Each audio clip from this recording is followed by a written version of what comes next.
दोस्तों, crypto market के हालात तो काफी ज्यादा खराब चल रहे हैं। जैसा कि हम लोगों को कल के दिन में उम्मीद थी कि बीटीसी 42,000 से अब अच्छे खासे पंप की तरफ जाएगा और आसानी से 50,000 या 47,000 तक दोबारा पंप होगा, मगर हुआ उसके बिल्कुल अगेंस्ट और बीटीसी और नीचे आ गया 41,200 और 41,300 डॉलर्स के दरमियान दरमियान। उसके अलावा इस वक्त भी जब मैं वीडियो बना रहा हूं तो बीटीसी की प्राइस है 41,600 के करीब करीब। मगर इन सब बातों से बड़ी बात यह है कि भाई आया एफआईए जो है वो बाइनेंस एक्सचेंज को बैन करने वाला है और जितने भी हमारे यूजर्स हैं पाकिस्तान में उनका अब क्या आगे फ्यूचर होगा, क्योंकि मेरे ख्याल में 90% लोग जो हैं वो बाइनेंस के ऊपर ही ट्रेड करते हैं, क्योंकि इसमें विदड्रॉल का इशू नहीं होता, डिपॉजिट का इशू नहीं होता। तो इसी हवाले से आज की वीडियो में हम लोग तमाम डिस्कशंस करेंगे। सबसे पहली चीज, एक भाई साहब हैं जो कि आप कह सकते हो कि मार्केटिंग डेवलपमेंट वगैरह में है बाइनेंस के, जो कि रहते हैं पाकिस्तान में, हमजा खान नामी। ये भाई साहब ने कुछ दिन पहले कुछ इंटरव्यूज में कहा कि भाई जो बाइनेंस एक्सचेंज है वो मुकम्मल रूल्स एंड रेगुलेशंस फॉलो कर रहा है पाकिस्तानी गवर्नमेंट के, जो कि उन लोगों ने फ्रेमवर्क दिया, यानी कि पाकिस्तानी गवर्नमेंट ने जो फ्रेमवर्क दिया है उसी के मुताबिक बाइनेंस काम कर रहा है। सबसे पहली बात यह है कि अभी तक किसी किस्म का कोई भी फ्रेमवर्क जो है, लीगल फ्रेमवर्क, वो नहीं बनाया गया क्रिप्टो के लिए पाकिस्तान में। तो सबसे बड़ी बात थी कि ये इन्होंने एक झूठ बोला था, एक बोंगी मारी थी, और उसके बाद ये थोड़ा काम शुरू हुआ।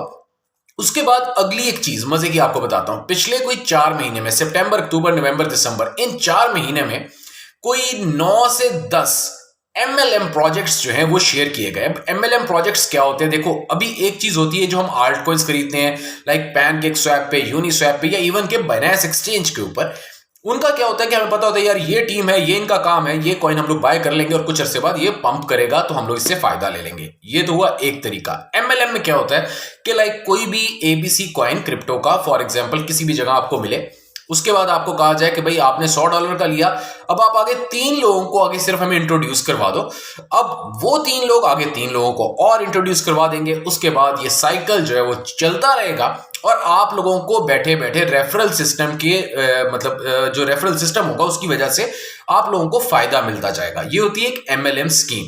इस नाम से कोई 8 से 9 प्रोजेक्ट्स लाए गए पिछले 4 महीने में, सिर्फ सितंबर, अक्टूबर, नवंबर, दिसंबर, इन 4 महीने में ये जो है ना कोई 9 से 10 मोबाइल एप्स लेकर आए। अब इन मोबाइल एप्स का आपको नाम बताता हूं। MCX, HFC, HT Fox, FX copy, उसके अलावा BB001, AVG 86C, BX frankly speaking मैंने इनमें से किसी एक का नाम भी नहीं सुना।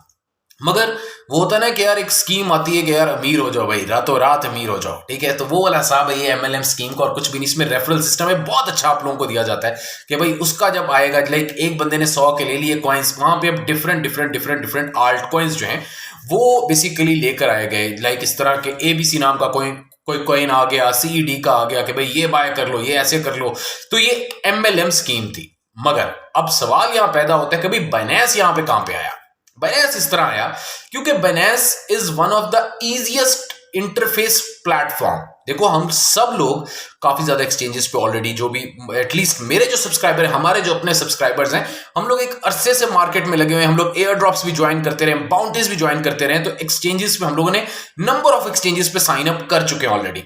हम लोगों को एक चीज का पता है कि सबसे ज्यादा इजीएस्ट इंटरफेस कौन सी एक्सचेंज का है? बाइनेंस का। अब होता क्या था, लाइक ये जॉन सी भी, मतलब ये जो एप्स जिनका मैंने नाम आपके साथ शेयर किया, लाइक MCX, अब वहां पे आप लोगों को जब कहा जाता था कि भाई क्रिप्टो में आप हमें पेमेंट करें USDT में या BNB में या BUSD में, जिसमें भी कहा जाता था, अब वो कहां से आए? वो ऐसे आए कि भाई आप बाइनेंस पे अपना अकाउंट बनाएं, बाइनेंस से ही आप बाय करें BTC, और BTC या USDT बाय करके वो आप हमें सेंड करें। उसके बाद जब ये लोग पूरी कार्रवाई डाल लेते थे, यानी कि जितनी ये मोबाइल एप्स थी, जब ये कार्रवाई डाल लेती थी, क्या करती थी कि अपना सारा पैसा, यानी कि यूजर्स का जितना पैसा जिन्होंने लूट लिया होता था, उस सारे को ट्रांसफर कर लेते थे बाइनेंस एक्सचेंज पे। तो बाइनेंस बेचारी तो फंसी बिला वजह। यानी कि ये समझ लो कि एज अ ट्रांसपोर्ट, ठीक है ना, एक बस चल रही है, तो बाइनेंस एक बस है और ये जितने चोर थे इन्होंने उस पर सफर किया। तो उसकी वजह से 12 तारीख को, यानी कि 12 जनवरी को बुलाया गया इन हमजा खान साहब को कि भाई आप आए और आप हमें बताएं कि ये जो मल्टी मिलियन स्कैम हुआ है इसमें बाइनेंस हमारी क्या क्या हेल्प कर सकती है। अब देखो यहां पे दो तीन चीजें, दो सिनेरियो हो सकते हैं। सबसे पहला सिनेरियो कि भाई बाइनेंस को मुकम्मल तरीके से कह दिया जाए कि भाई आज के बाद आपने कोई भी ऑपरेशंस अपने नहीं करने पाकिस्तान में।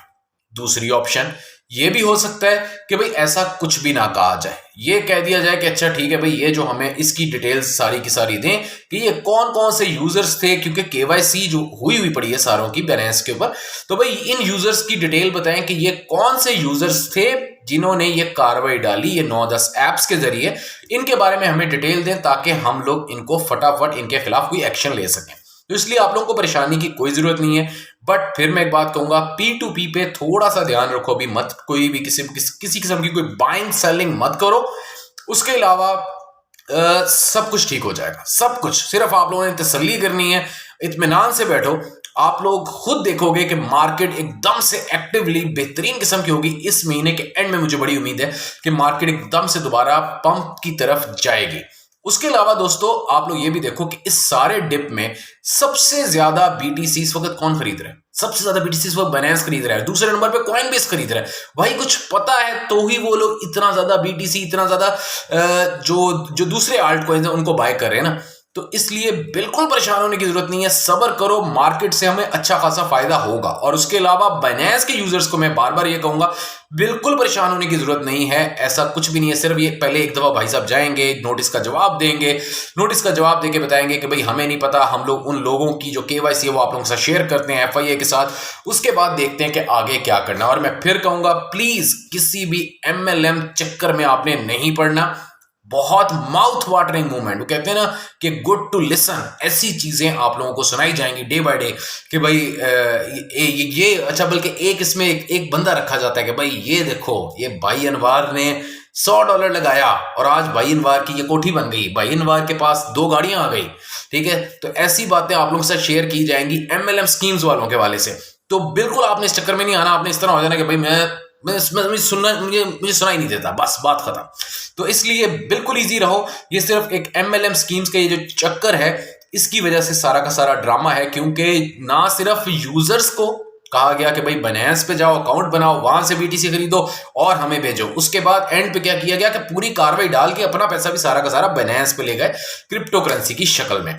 और कॉइन्स जो थे वहां पे अपनी मर्जी के कोई भी कॉइन, ठीक है, रोज एक नया कॉइन बनाया, उसके बारे में शोर मचाया कि जी एक नई स्कीम आ रही है, मतलब सितंबर के बाद अक्टूबर में एक नया कॉइन आ रहा है, उसको खरीद लो। वो कॉइन जो कभी मार्केट में आया नहीं होगा, CED नाम का, EF नाम का, ठीक है, वो डिफरेंट नाम रखे गए उन कॉइन्स के और उनकी ऐसी मुकम्मल कार्रवाई डाली गई। तो इसलिए कोई टेंशन नहीं लेनी, सब्र करो, बस P2P के ऊपर कोई किसी किस्म का काम नहीं करना और बस मतलब स्टे सेफ और कुछ नहीं होगा आप लोगों को। वीडियो पसंद आई है तो लाइक और शेयर मार दीजिएगा।